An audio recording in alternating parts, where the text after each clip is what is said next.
Assalamualaikum warahmatullahi wabarakatuh. Apa kabar anak-anakku semuanya hari ini? Mudah-mudahan semuanya dalam keadaan sehat walafiat ya. Nah, untuk kali ini Ustazah akan jelaskan tentang tema 1 subtema 2 pembelajaran MTK atau matematika. Tapi Ustazah ingin tahu dulu nih kabarnya. Gimana kabarnya semuanya hari ini?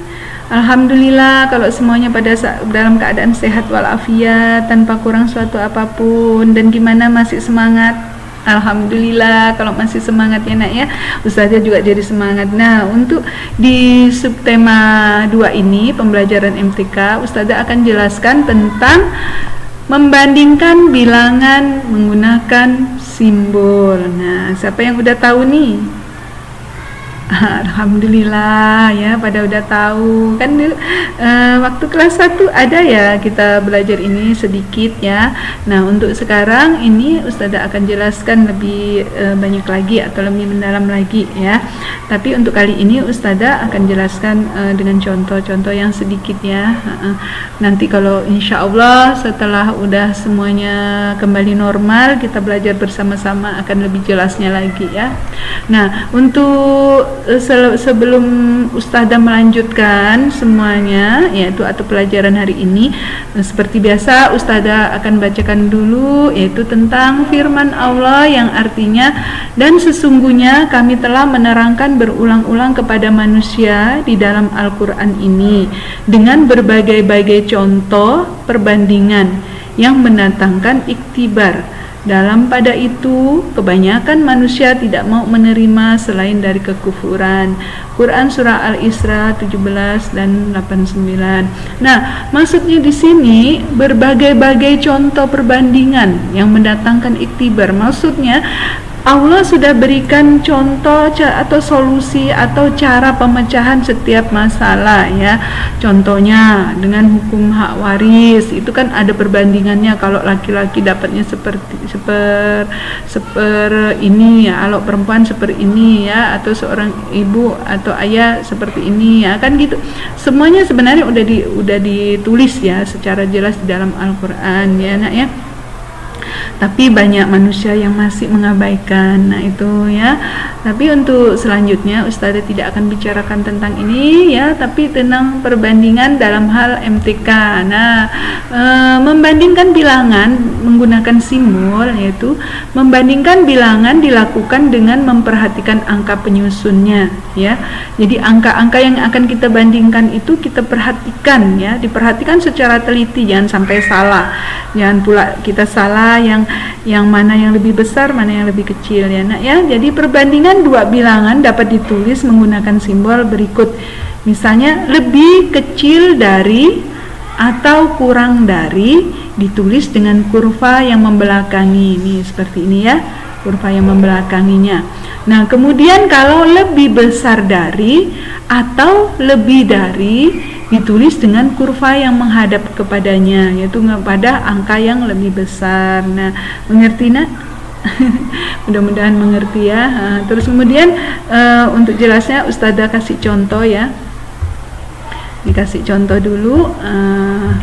Nih perhatikan contoh berikut.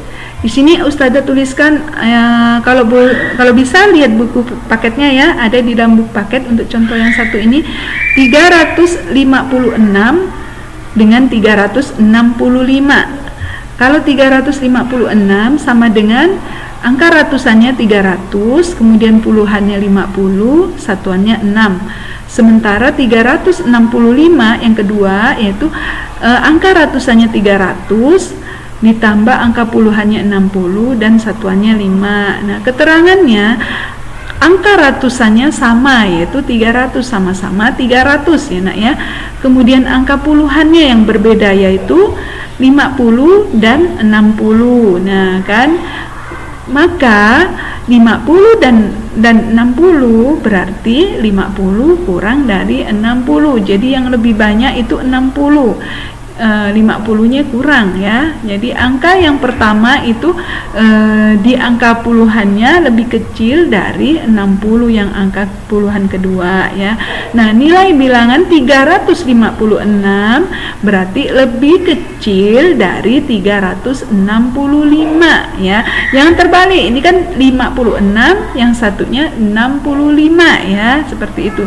Jadi perbandingan bilangan dapat ditulis menjadi 356 dengan gambar kurva membelakangi dan menghadap ke 365 yang lebih besar. Jadi 356 lebih kecil dari 365 ya. Jadi ingat itu tandanya. Tandanya kalau dia membelakangi berarti lebih kecil, kalau dia menghadap berarti lebih besar. Bisa dipahami, Nak? Alhamdulillah kalau bisa dipahami ya. Terus kemudian Ustazah kasih contoh yang kedua. Nah, ini yang kedua ini tidak ada di buku ya. Ini contoh Ustazah sendiri. Nah, ini contoh kedua itu Ustazah ambil angka 275 dengan 253 ya. 275 yaitu angka ratusannya 200 ditambah puluhannya 70 ditambah satuannya 5 ya. Kemudian yang kedua 253 dengan angka ratusan 200 ditambah puluhannya 50 ditambah satuannya 3 ya. Jadi keterangannya angka ratusannya sama nih, sama ya, 200 sama 200 ya. Kemudian angka puluhan yang berbeda, yang pertama di baris pertama yaitu 275 berarti 70 angka puluhannya, dan yang kedua itu 50. Jadi 70 dan 50 berarti 70 lebih besar dari 50. Angka yang pertama puluhannya lebih besar dari angka puluhan yang kedua yaitu 70 lebih besar dari 50. Kalau yang tadi angka puluhannya lebih kecil ya untuk angka yang pertamanya. Nah, kemudian nilai bilangan 275 itu lebih besar dari 253 ya, Nak ya.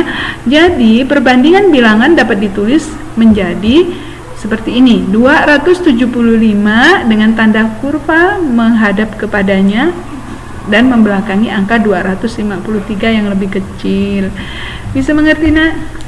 Mudah-mudahan bisa mengerti. Alhamdulillah kalau bisa. Boleh dicoba ya di rumah, diulang-ulang dengan angka yang lain-lain. Boleh ditiru secara Ustazah, atau juga boleh minta dicontohin Umi Abinya. Mungkin Umi Abi juga punya cara yang supaya lebih dimengerti gitu kan. Nah, kan itu bisa ya. Jadi yang penting ada angka ratusan, puluhan dan satuan ya, Nak ya.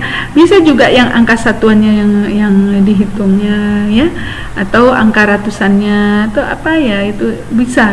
Yang penting dia hanya menjelaskan lebih besar dan lebih kecil ya. Begitu ya, Nak ya.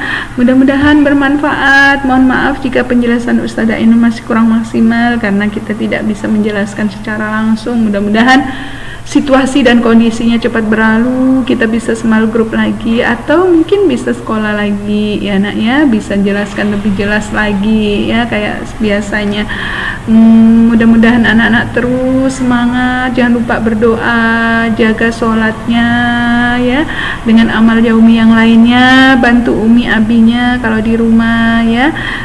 Jangan lupa juga hafalannya, tilawah ya, terus tilawah ya, karena Al-Quran itu akan memberikan syafaat kita loh di akhirat. Jadi rugi bagi orang-orang yang menjauhi Al-Quran atau tidak mau membacanya ya.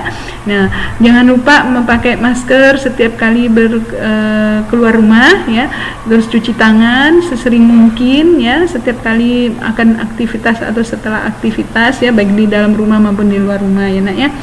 Nah, Ustazah akhiri ya.